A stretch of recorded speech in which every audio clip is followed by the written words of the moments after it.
আসসালামু আলাইকুম রহমতুল্লাহ। আসসালামু আলাইকুম রহমতুল্লাহ। বাংলাদেশ জামাত ইসলামী ঢাকা জেলা নায়েবে আমির এবং ঢাকা ৩ আসনের এমপি প্রার্থী অধ্যক্ষ শাহিনুল ইসলাম ভাইয়ের সৌজন্যে আজ ফ্রি মেডিকেল ক্যাম্প অনুষ্ঠিত হতে যাচ্ছে।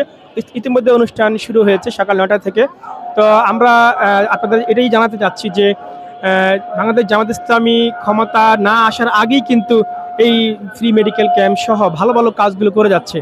তো আমরা শুধু একজন দর্শক হিসাবে, একজন সাপোর্টার হিসাবে আপনাদের এই মেসেজটা দিতে চাচ্ছি যে জামাত ইসলামকে আপনারা ভোট দিয়ে আগামীতে জয়যুক্ত করুন।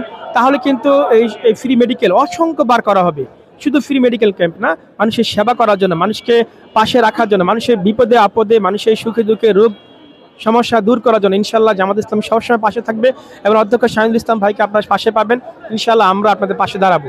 আপনারা লক্ষ্য করছেন আজকে জিঞ্জিরা ইউনিয়নে যেই ক্যাম্পটি হচ্ছে, ইতিমধ্যে কিন্তু তেগুড়িতে হয়েছে এবং সামনে কিন্তু আমাদের যে 3টি ইউনিয়ন রয়েছে, কোন্ডা এবং সুবাড্ডা এবং আগানগর, এই 3টে ইউনিয়ন আমাদের বাকি আছে। পর্যায়ক্রমে কিন্তু আমরা সেই ইউনিয়ন কাজগুলো করব। আমি মোহাম্মদ ইকবাল হাসান ইয়ার, বাংলাদেশ জামাত ইসলামী ঢাকা জেলা দক্ষিণ অঞ্চলের সাংস্কৃতিক বিভাগের সভাপতি এবং ঢাকা 3 আসনের প্রচার বিভাগের সেক্রেটারির দায়িত্বে আছি। তো আপনারা যে কোনো সমস্যা আমাদের জানাবেন। অধ্যক্ষ শাহিনুল ইসলাম ভাইকে না পেলে আমাদেরকে জানাবেন। আমরা হয়তো আপনাদের সেই কথাগুলো শাহিন ভাইকে আমরা বলবো।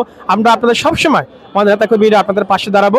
আপনারা সবাই জানেন যে অন্যান্য দলের যারা 1 লাখ টাকা পেলে, সরকার থেকে 1 লাখ টাকা আসলে তারা কিন্তু উপর থেকে আস্তে আস্তে আস্তে আস্তে সব শেষ হয়ে যায়, নিচে এসে কিছুই জনগণ পায় না। কিন্তু আমাদের সংগঠন হলো, আমাদের নেতাকর্মীরা সহ, আমাদের এমপি প্রার্থী সহ নেতাকর্মী কেউ কিন্তু কোনো 1টি টাকা দুর্নীতি করবে না। তারা সমস্ত টাকাগুলো ওই জনগণের জন্যই ব্যয় করবে।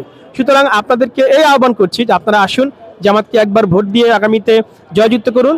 দেখবেন জামাত ইসলামী আপনাদের পাশে দাঁড়াবে ইনশাল্লাহ। এই দেশটি একটি যে সোনার দেশ স্বপ্ন দেখি, সেই সোনার দেশটি ইনশাল্লাহ হবে। ধন্যবাদ সকলকে। আসসালামু আলাইকুম ওয়া রাহমাতুল্লাহ।